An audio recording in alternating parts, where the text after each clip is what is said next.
seringkali tuh GA itu sebenarnya dianggap pekerjaan yang sebelah mata sih sebenarnya kalau sama orang. Karena dilihatnya tuh kayak kita nggak kerja sebenarnya. Halo semuanya, kembali lagi di channel saya Muhammad Hanif Basri. Kali ini kita akan membahas tentang suatu role pekerjaan.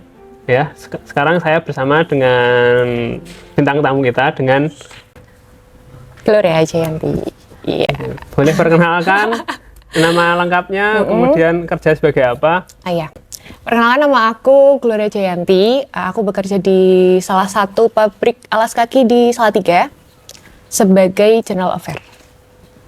Oke teman-teman, berarti kali ini kita akan membahas role tentang General Affair ya, atau biasa kita singkat sebagai GA atau GA atau enggak. Nah, kita akan tanya-tanya nih kepada bintang tamu kita, Mbak Gloria.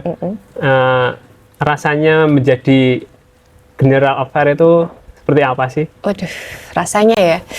Rasanya tuh sebenarnya campur-campur sih, ada suka dukanya sih pasti tentunya. Karena setiap pekerjaan kan pasti ada suka dukanya ya. Tapi selama aku menjalani jadi seorang General Affair nih, happy-happy aja sih. Dan bisa nikmatin itu.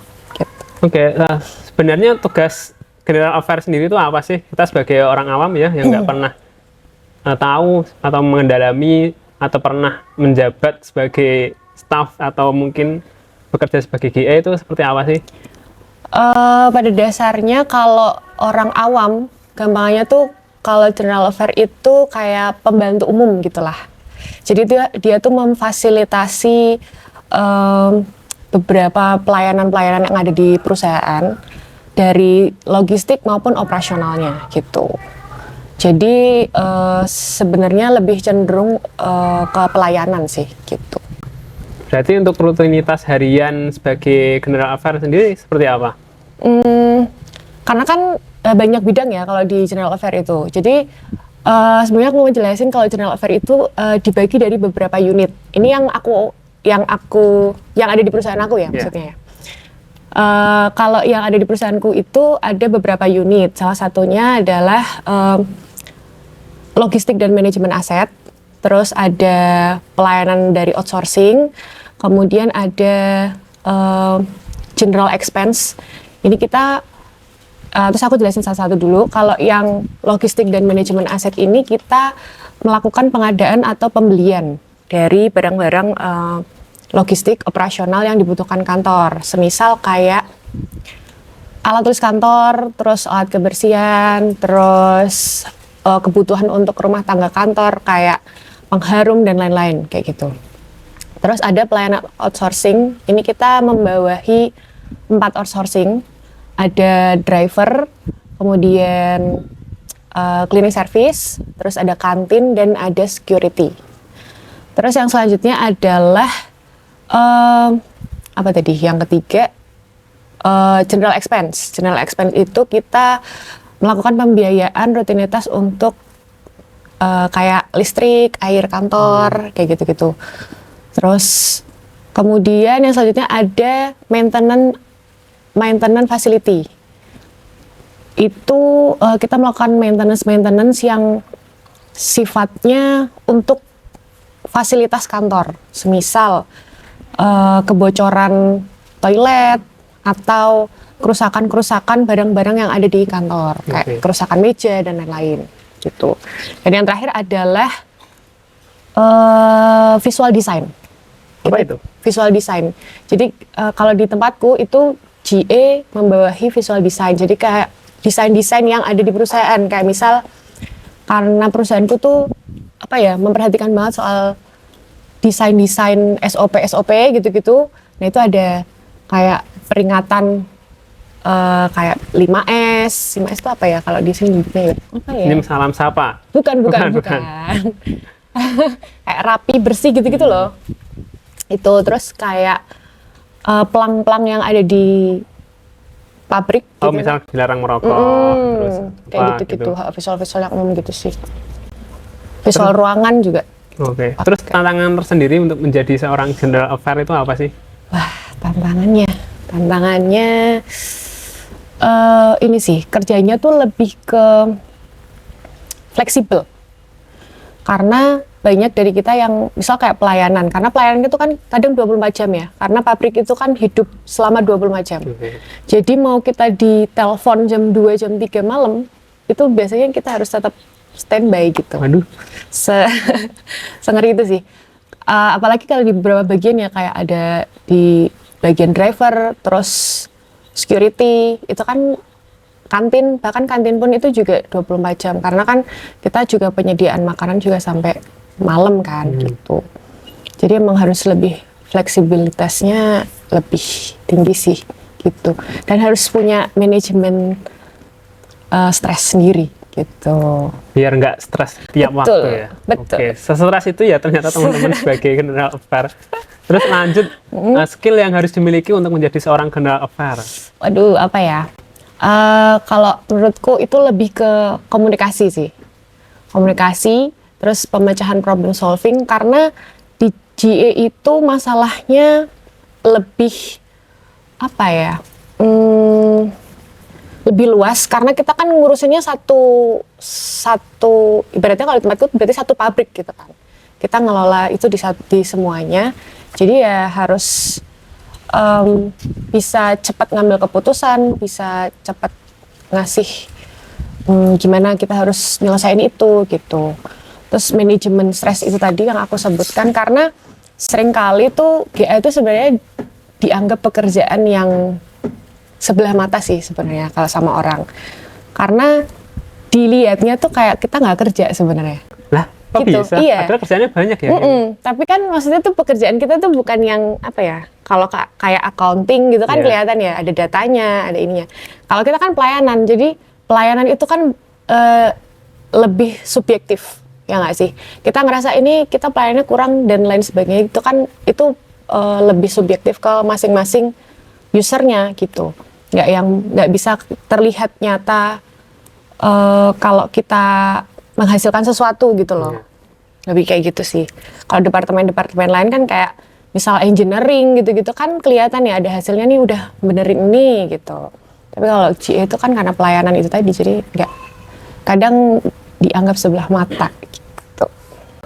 Terus kamu sendiri kenapa kok bisa menjadi general affair, atau yang pertama itu tertarik, kok bisa tertarik jadi GA ya? Apakah karena emang passion atau apa? Sebenarnya kebetulan sih itu.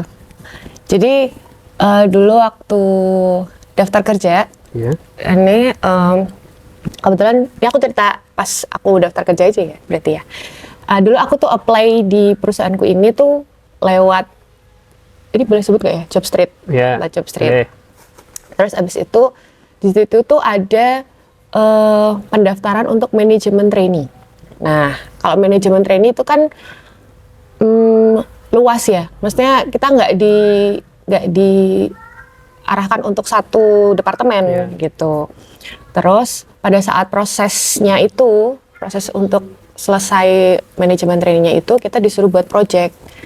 Nah, kebetulan projectku itu lebih nyambung ke general affair gitu, karena background pendidikanku kan pertanian ya, dan sedangkan di pabrik itu kan cenderung untuk pasti proyeknya berbau-bau teknik, kayak teknik industri, teknik sipil gitu-gitu. Dan aku tuh nggak ada ilmunya ke situ gitu. Jadi yang aku bisa lakukan adalah waktu itu aku buat project untuk landscaping, garden landscaping, sama kayak CSR gitu sih. Nah, CSR dan garden landscaping ini masuk di ranah general affair.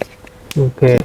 Jadi sampai sekarang di general affair. Terus untuk teman-teman nih, misal Gen Z atau milenial ya, yang lagi interview atau tertarik menjadi general affair, apa aja yang harus mereka siapkan supaya bisa lolos lah, misal menjadi GA, bisa bekerja sebagai GA yang baik, itu seperti apa?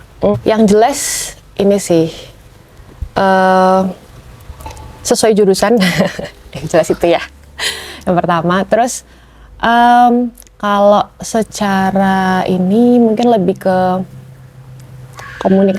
komunikasinya itu yang harus dipersiapkan banget, karena kita melayani semua orang ibaratnya kan, sesimpel itu sih sebenarnya. Kita melayani banyak orang, jadi gimana kita untuk menghadapi orang-orang yang berbeda kemauan ini dan berbeda tujuannya gitu. Jadi harus lebih sabar dan calm gitu. Berarti semua jurusan kuliah itu sebenarnya bisa jadi Bisa sih GA, sebenarnya, bisa. GA. Cuman skill-skill yang harus dipenuhi itu tadi apa aja coba? Apa ya tadi, manajemen emosi. Manajemen emosi. Itu penting banget. Harus sabar. Walaupun aku nggak sabar. Harus sabar. Terus komunikasi, Iya. kerjasama itu penting. Problem solving juga penting. Gitu. Untuk menjadi general affair sendiri, prospek karirnya seperti apa sih ke depannya? Jadi teman-teman yang mungkin baru tahun pertama nih sebagai GA, biasanya kan mereka bertanya-tanya ya, bakal di GA itu lama-kelamaan bakal seperti apa karirnya, prospeknya seperti apa gitu. Kalau dari Gelora sendiri, jadi GA ke depannya bakal seperti apa sih karirnya? Menurutku oke sih untuk jenjang karirnya sendiri. Kalau jenjang karir kan tergantung dari perusahaannya juga ya. Tapi di sisi lain tuh kalau kamu di perusahaan tuh pasti GA itu dibutuhkan gitu. Ibaratnya kalau perusahaan tuh nggak punya GA, biasanya nggak akan jalan gitu. Karena kita kan melayani untuk satu perusahaan gitu. Bayangin aja kalau misal sesimpel tukang bersih-bersih aja, itu kan yang harus GA ya. Yeah. Sehari perusahaan nggak ada tukang bersih-bersih, nggak jalan dong di perusahaan gitu. Jadi menurutku prospek kerja untuk general affairs sendiri tuh oke sih gitu. Kalau kamu misal mau cari satu kerjaan dan mungkin berubah ke perusahaan lain, itu tuh masih bisa banget gitu. Pesan dan kesan untuk teman-teman yang baru mau menjadi GA atau sudah menjalani profesi ini mungkin baru awal-awal tahun pertama lah. Pesan-pesan untuk mereka seperti apa? Pesan-pesannya pokoknya harus sabar. Walaupun kita mungkin kerjaannya dipandang sebelah mata gitu ya sama orang-orang.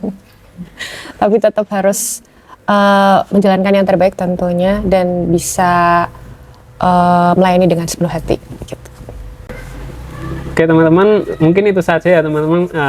Kita tanya-tanya dengan Mbak Gelora tentang rasanya menjadi seorang general affair.